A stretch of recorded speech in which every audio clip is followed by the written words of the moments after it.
ఈ easy breakfast 5 మినిట్స్లో ready అయిపోతుందండి. మార్నింగ్ టైమ్స్ మరమరాలు అంటారు, బొరుగులు అంటారు. దాంతో చేసే ఈ ఉగ్గాని 2 విధాలుగా హెల్తీగా ఎలా చేసుకోవచ్చో ఈ వీడియోలో మీకు చూపిస్తానండి. ఎప్పుడు జనరల్గా పుట్నాల పప్పు పొడి మాత్రం వాడి చేస్తారు, కానీ ఇక్కడ ఇంకొక విధంగా కూడా నేను చూపిస్తానండి. ముందుగా ఐరన్ కడాయి వేడి చేసి ఒక 2 స్పూన్స్ ఆయిల్ వేస్తున్నానండి.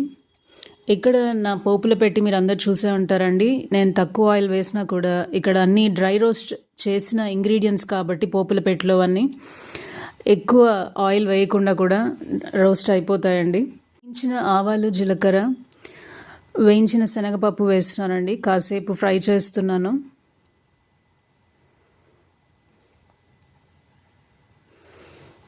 ఇక్కడ ఈ ఉగ్గాని రెసిపీకి ఆనియన్స్ ఎక్కువ వేసుకుంటే చాలా టేస్టీగా ఉంటుందండి. సన్నగా తరిగిన 2 ఆనియన్స్, కరివేపాకు, పచ్చిమిర్చి వేసానండి.